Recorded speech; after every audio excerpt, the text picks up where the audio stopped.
आज दिनांक 28 मे आजच्या प्रवचनाचा विषय प्रपंच देवाचा मानून करावा. अमुक एक हवे किंवा अमुक एक नको असे न वाटणे याचे नाव वैराग्य. संकटकाळी हे संकट नसावे असे न वाटता परमेश्वराचे स्मरण असावे आणि त्याच्याजवळ हे मागावे की देवा, मला तुझ्याजवळ काहीही मागण्याची इच्छा देऊ नको.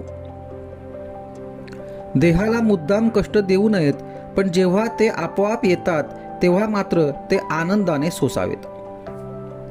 पुरुरव्याने दुष्कृत्य केले आणि त्यामुळे त्याला वैराग्य प्राप्त झाले, तेव्हा त्याला दुष्कृत्य म्हणावे की सत्कृत्य?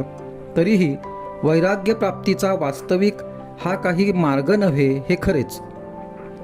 आपण शास्त्राविरुद्ध कर्म करू नये आणि दुसऱ्याने केले तर नावे ठेवू नयेत. न जाणो परमात्म्याची इच्छा असेल तर त्यातूनच चांगले होण्याचा संभव आहे.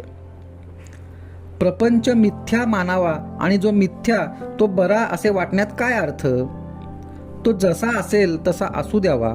नाटकात नट जसे काम करतो त्याप्रमाणे प्रपंचात आपण आपले काम करावे. तुमचा परमार्थही तुमच्या स्वाधीन नाही, सद्गुरूच तो तुमच्याकरिता करीत असतात. तेव्हा तुम्ही कशाचीही काळजी करू नये. जे होईल त्यात आनंद मानित राहावे.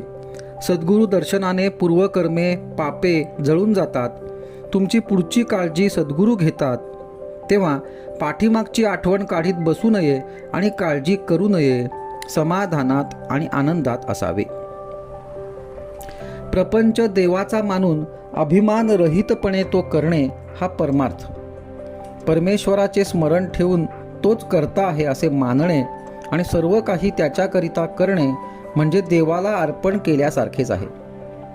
फक्त कर्माच्या शेवटीच कृष्णार्पण म्हणणे म्हणजे इतर वेळ त्याला विसरले असे नाही का होत?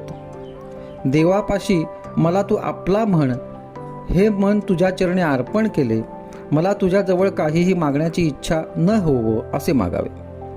नाहीतर जो राज्य द्यायला समर्थ आहे त्याच्याजवळ केरसुणी मागितल्याप्रमाणे होईल. भगवंताची मनापासून प्रार्थना करावी. आपल्याला तो बरोबर मार्ग दाखवितो. आपण अंधारामध्ये वाट चालत असताना एक क्षणभरच वीज चमकते, परंतु त्यामुळे पुढचा सगळा रस्ता आपल्याला दिसतो. त्याचप्रमाणे मनापासून भगवंताचे स्मरण केले तर पुढच्या मार्गाचे आपल्याला आपोआप ज्ञान होते. तू जे देशील ते मला आवडेल असे आपण भगवंताला सांगावे आणि भगवंताचे अखंड स्मरण ठेवावे. यापेक्षा भगवंताच्या जवळ जायला दुसरा मार्ग कोणता असणार? आजचा सुविचार. ज्याच्या प्रपंचामध्ये पाठीराखा परमात्मा आहे त्याचा तोच परमार्थ होतो. ज्याचा पाठीराखा अभिमान आहे तो प्रपंच समजावा.